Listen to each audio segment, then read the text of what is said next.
nós vamos conversar com um professor que está em Portugal. O professor Branco de Fátima, ele é pesquisador do LabCom, da Universidade Beira Interior, em Portugal, autor do livro Dias de Tormenta, que foi publicado aqui no Brasil pela Geração Editorial, e é editor também de uma coletânea recém-lançada, Hate Speech, onde social media, que reuniu vários pesquisadores que trabalharam sobre essa questão do discurso de ódio nas redes sociais. E o professor publicou mais de 70 trabalhos científicos e integrou as equipes de projetos financiados por organismos nacionais e internacionais. E os seus interesses de pesquisa passam pelo estudo das patologias e disfunções da democracia, como o discurso de ódio, que é o tema que nos traz aqui até hoje.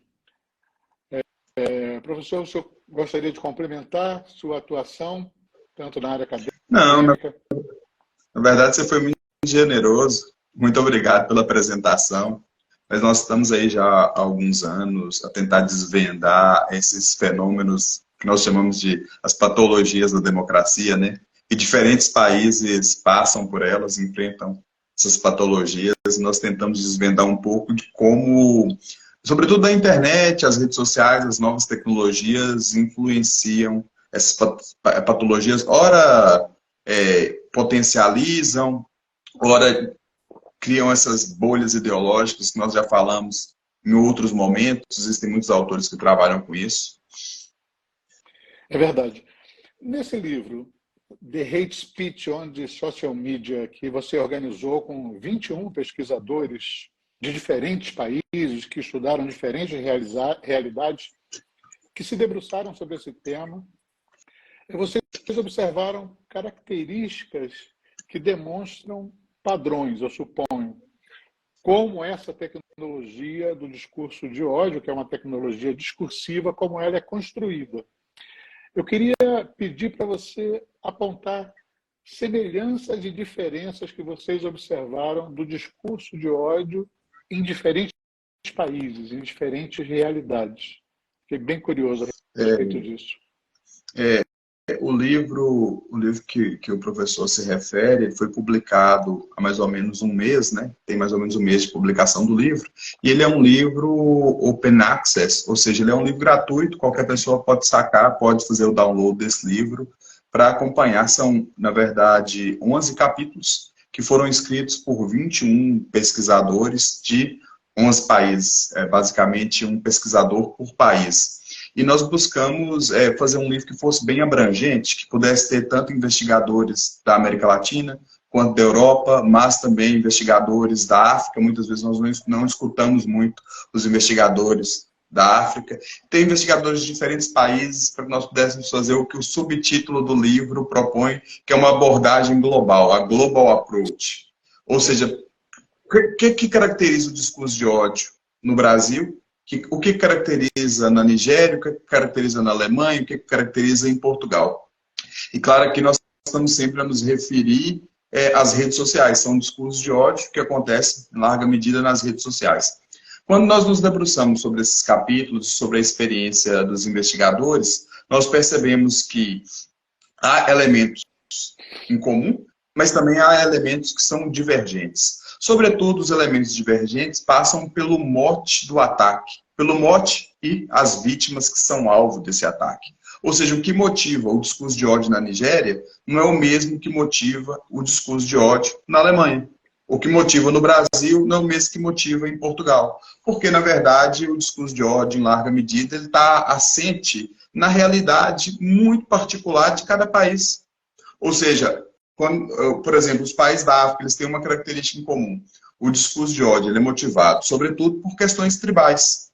Ou seja, é uma tribo contra outra tribo. Ou seja, eu repudio sempre o outro, e o outro é um elemento de uma outra tribo. Quando nós vemos, por exemplo, no caso aqui, português, o discurso de ódio que é analisado, o mote desse discurso, as vítimas são imigrantes. Ou seja, o discurso de ódio na Nigéria não é contra imigrantes. É contra a outra tribo. Em Portugal, não é contra a outra tribo, é contra imigrantes. Mas, obviamente, que há elementos comuns entre esses diferentes lugares. Quando nós falamos da internet, o que nós percebemos, sobretudo, é a maneira como o discurso é construído. Nós já sabemos que, por exemplo, na internet, o impacto do discurso de ódio, ele é muito maior do que no universo offline. Nós sabemos que, inclusive, ele ultrapassa as geografias de origem do discurso. Um discurso que é criado aqui, em Portugal, ele pode atingir uma pessoa que está no Brasil. Ou seja, ele não fica restrito à sua geografia de origem, ao seu país de origem. Nós também observamos que nesses diversos países, tanto recursos verbais quanto não verbais são mobilizados por discurso de ódio. Ou seja, nós temos hoje os memes, nós temos hoje as fotografias que são utilizadas em larga medida com manipulação para estar nas redes sociais e que propagam esse discurso de ódio. Mas, sobretudo, essa capacidade que a internet deu de esconder a identidade de quem cria o discurso de ódio e propaga. Claro que há um número muito grande de características, mas em todos esses países há esse elemento em comum, ou seja, o anonimato das pessoas que produzem um discurso através da internet. É uma chave, né, para proteger e que permite que essa estratégia, ou mesmo que essa tecnologia se multiplique em larga escala. Aqui no Brasil, por exemplo, a difusão de extremismo, xenofobia, homofobia, misoginia, se tornou algo desenfreado, né?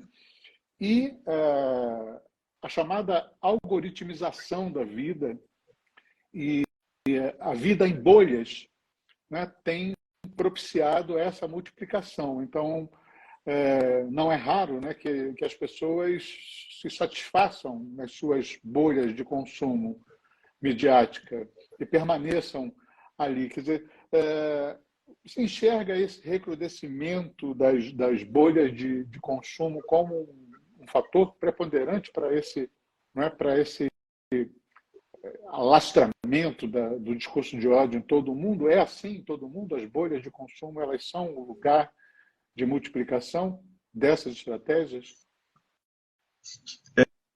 As bolhas, essas bolhas ideológicas, bolhas de consumo de conteúdo, em larga medida, como o professor mencionou, que são criadas ou potencializadas, né, hoje pelos algoritmos das redes sociais, mas também os algoritmos que estão espalhados na internet, que hoje são a base assente da internet, elas, em certa medida, sim, elas impulsionam a maneira como nós lemos a realidade. Quando nós falamos de bolhas ideológicas, nós temos que pensar que nós estamos presos dentro dessa bolha. E essa bolha ela acaba por pautar, ela, na verdade, assim, ela não é mais do que um direcionamento do tipo de conteúdo que eu consumo.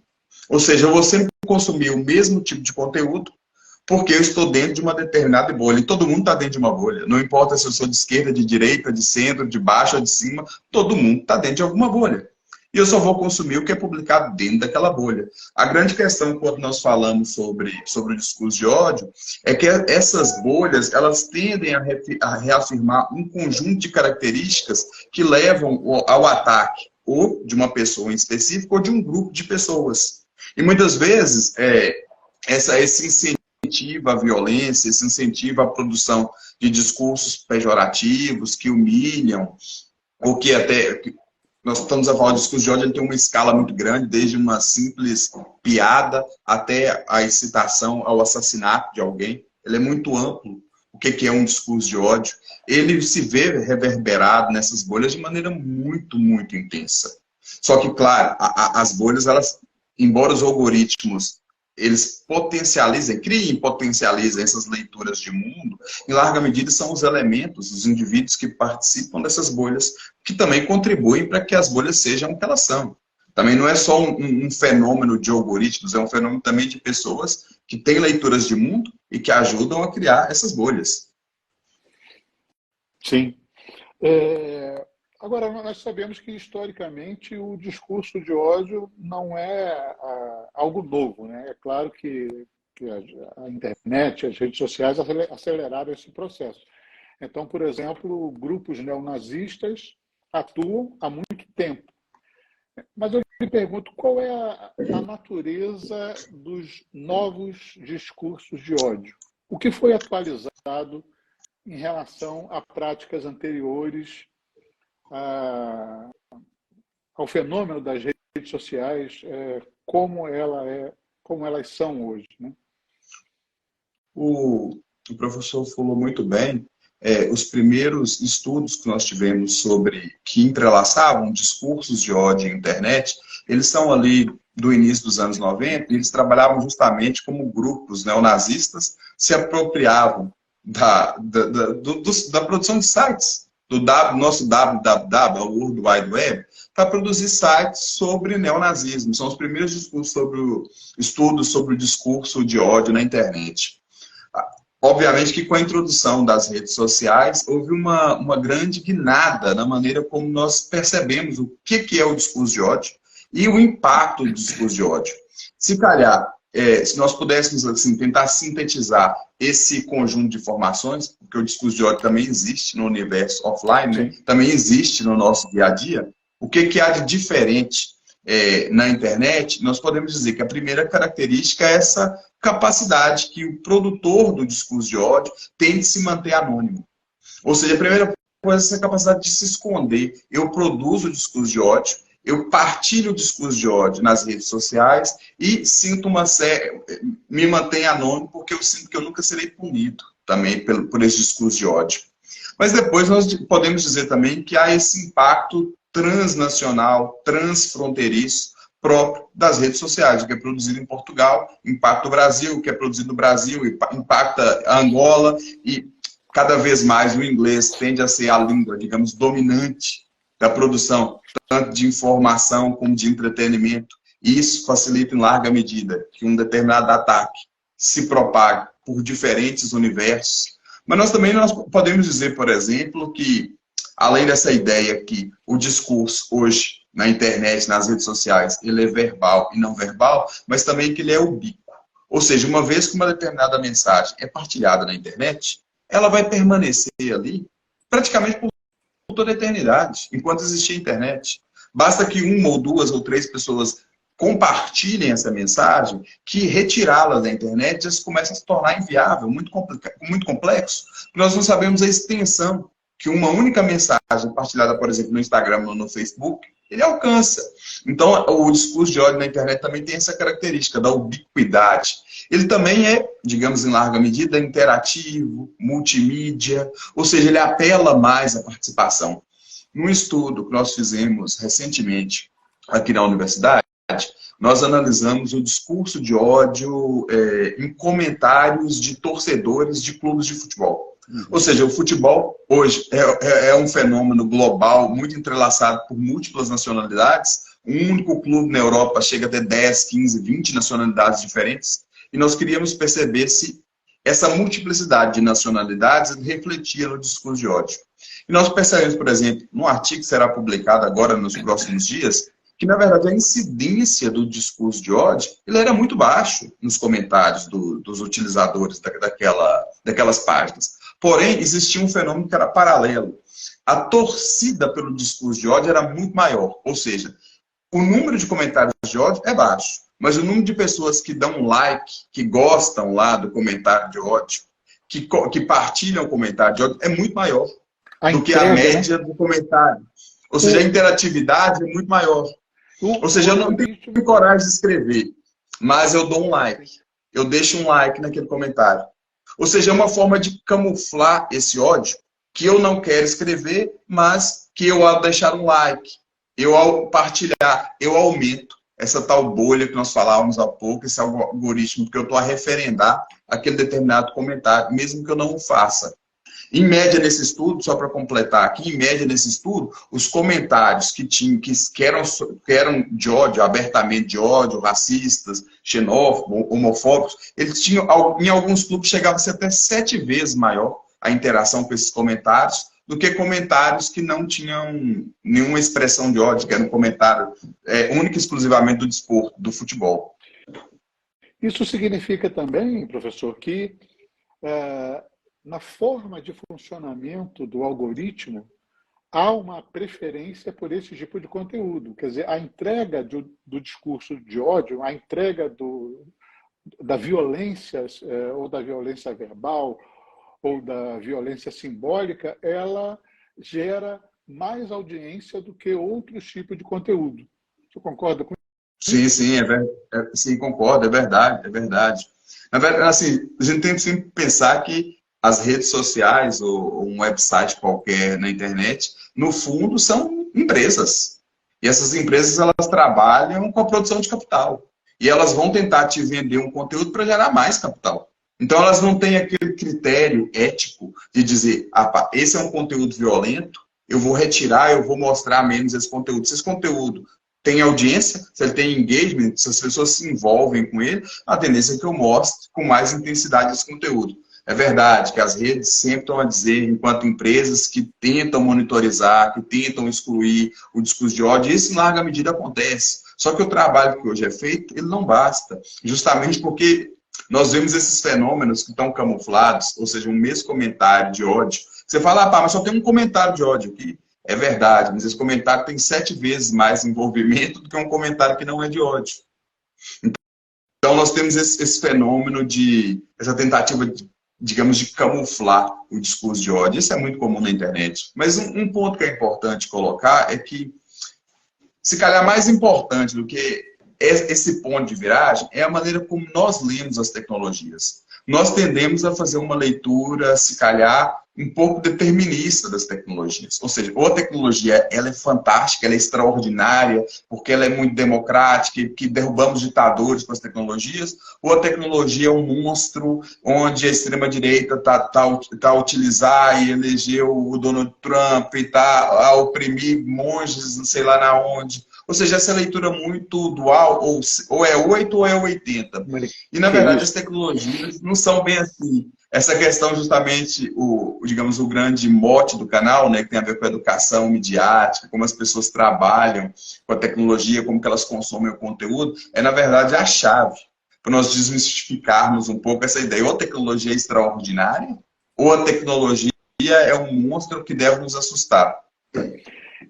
Esse ponto que você trouxe, professor, ele é um ponto-chave, realmente, um ponto-chave aqui do canal, que tem a ver com as minhas próprias pesquisas. Eu terminei o doutorado há 2 anos na PUC do Rio de Janeiro e eu estudei sobre as interações sociais de adolescentes por meio dos videogames. E o meu arcabouço teórico principal está vinculado à ecologia das mídias. E o entendimento da ecologia das mídias a respeito das próprias tecnologias, são vários, mas os principais apontam que as tecnologias não são neutras, né? Claro. Porque, como elas são criadas pelos seres humanos, e elas só fazem sentido quando se vinculam aos seres humanos, elas acabam carregando esses entendimentos, essas percepções, até mesmo ideologias dos seres humanos que as criaram. Esse é um ponto. Acho que o senhor tocou, de certa forma, tocou nesse ponto. Mas um outro ponto que eu queria explorar aqui, para a gente conversar um pouco sobre isso, é também a percepção do que são tecnologias, porque comumente nós temos uma tendência a associar tecnologias a máquinas. E nem sempre são máquinas. Então, quando você cita, professor, a eleição do Donald Trump, do meu ponto de vista, eu pensando em pesquisas atuais, pensando na natureza das tecnologias, e no caso do conceito de pós-verdade, do conceito de fake news, ou do próprio conceito de discurso de ódio, eu tendo a me afastar da ideia de um conceito, ou de alguns conceitos que se entrelaçam, para pensar em discurso de ódio, em fake news, em pós-verdade, como tecnologias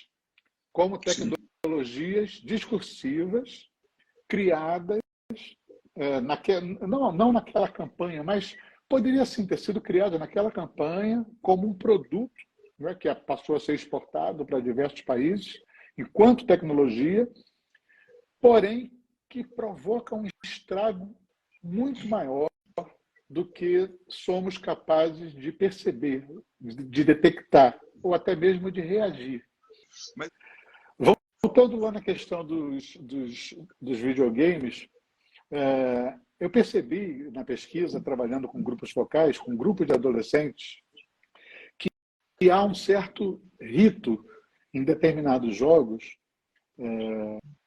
em que os novatos, os jogadores novatos, com menos experiência, eles passam por um processo de, vamos chamar de orientação, eu não estou usando termos adequados para o game, mas eles passam por inicialização, se calhar? Iniciação, um processo de iniciação pelos jogadores mais velhos, e nesse processo de iniciação, até que eles atinjam lá um padrão, eles sejam ranqueados e começam a disputar jogos, né, com maior interesse e com maior recompensa, muitas vezes, segundo esses adolescentes, se tornou comum xingamentos e ofensa de todo tipo e um preconceito velado, entre aspas, não tão velado assim, como algo comum no discurso utilizado entre eles.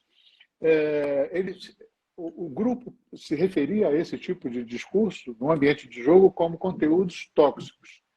Mas, ao mesmo tempo, eles não se demonstravam assim, incomodados, extremamente incomodados. Era algo que, para eles, tinha sido naturalizado dentro do ambiente de jogo. E nós, aqui ouvindo a sua fala e pensando sobre essa questão, eu acho que tornar a violência simbólica natural, ela cria um espaço de multiplicação do discurso de ódio e, de certa forma, justifica, né, essa amplitude do discurso de ódio nas redes sociais como um todo. Né? Ela demonstra como nós temos aceitado. Aí eu parto da experiência dos adolescentes jogadores para a experiência social como um todo, que, de certa forma, nós temos sido complacentes com esse discurso de ódio. E eu fico pensando que talvez o caminho, a tarefa maior da educação midiática não seja banir, não é, o discurso de ódio das interações sociais mediadas pelas plataformas digitais ou pelo ambiente da internet, mas tornar com que os usuários, né, das plataformas digitais se tornem mais exigentes, né, mais críticos em relação às linguagens que consomem, que praticam, que multiplicam. Obrigado, professor. Olha, interessantíssimas as suas colocações. Eu acho que é uma questão, é um debate complexo, amplo, mas eu tenho certeza que hoje nós deixamos aqui, com a sua colaboração, diversos caminhos para reflexão, não apenas sobre o discurso de ódio, mas também sobre regulação e linguagem enquanto tecnologia, a natureza das tecnologias. Eu agradeço enormemente a sua disponibilidade. Aqui tudo que o senhor compartilhou aqui conosco foi ótimo e permaneço aqui, o canal permanece à disposição para, em outros momentos, a gente voltar a conversar. Foi bastante interessante. Professor Wagner, obrigado a você, obrigado ao canal pelo convite. Vai ser sempre um prazer participar e contribuir de maneira humilde com as investigações, com as pesquisas que nós temos feito aqui. Obviamente, nós não temos resposta para tudo. Se nós tivéssemos resposta para tudo, os problemas seriam resolvidos de maneira mais fácil. Só que os problemas são muito complexos. Eles precisam ser enfrentados, mas eles são muito complexos. Nesse caso do discurso de ódio, eu estou a refletir aqui, a própria definição do que é discurso de ódio é extremamente disputada.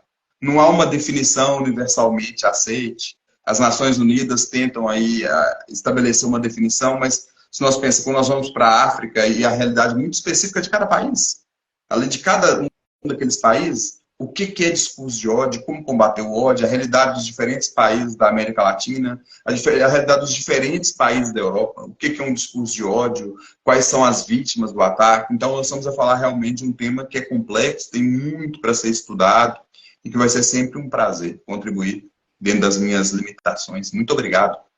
Obrigado também. Obrigado a quem esteve aqui conosco e quem vier assistir posteriormente vai encontrar certamente um conteúdo bem valioso.